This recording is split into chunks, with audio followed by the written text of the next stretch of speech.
আমি এখানে কুমড়ো আর আলুটা ভালো করে কেটে ঝিরিঝিরি করে কেটে ধুয়ে নিয়েছি। আর নিয়েছি পেঁয়াজ দুটো আর দু তিনটে লঙ্কা, কাঁচা লঙ্কা। কড়াইয়ে আমি তেল গরম হতে রেখে দিয়েছি।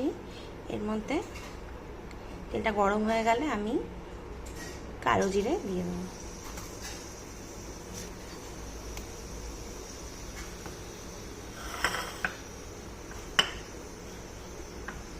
এরপরেই আমি কাঁচা লঙ্কা আর পেঁয়াজটা দিয়ে দেবো।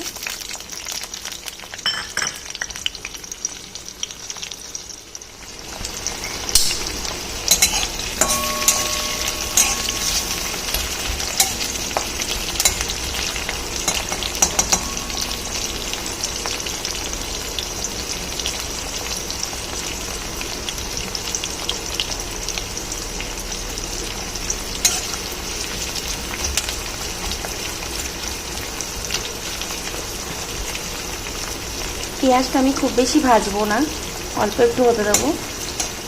তারপরে কুমড়ো আলুটা যে ভাজা হবে তার সঙ্গেই পেঁয়াজটা বাকি ভাজা হবে।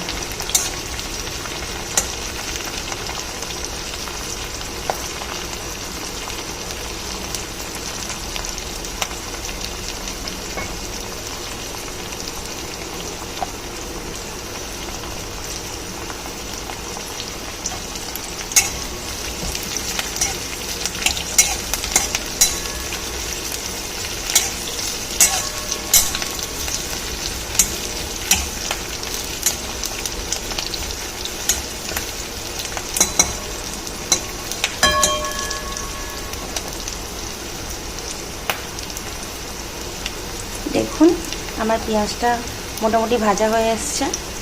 এবার আমি কুমড়ো আর আলুটা এর মধ্যে দিয়ে দেবো।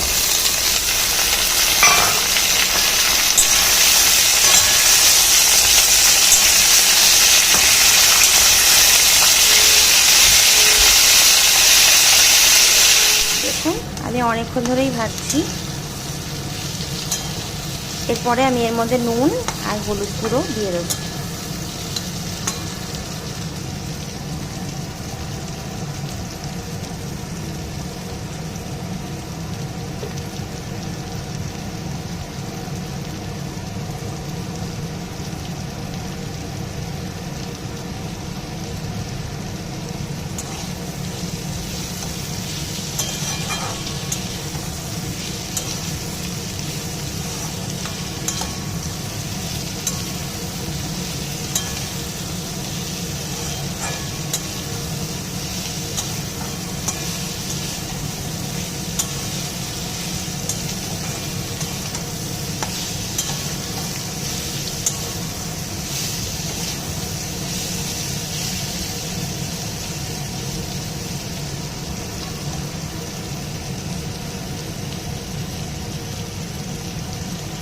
আর কিছুক্ষণ হলেই ভাজাটা হয়ে যাবে।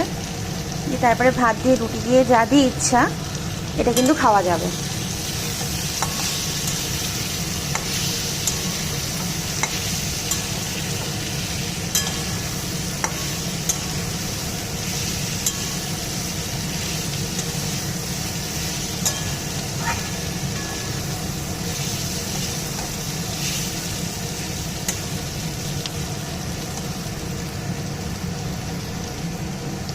আমি কিন্তু একদম লো ফ্লেমে এই ভাজাটা করছি।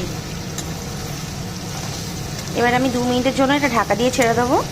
2 মিনিট পরে এসে দেখছি। ঢাকা খুলে দেখুন ভাজাটা ঠিক এই অবস্থায় আছে। আমার ভাজাটা কিন্তু হয়ে গেছে।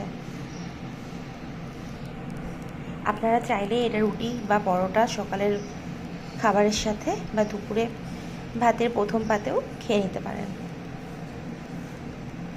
তাহলে আজকে আসি, টাটা।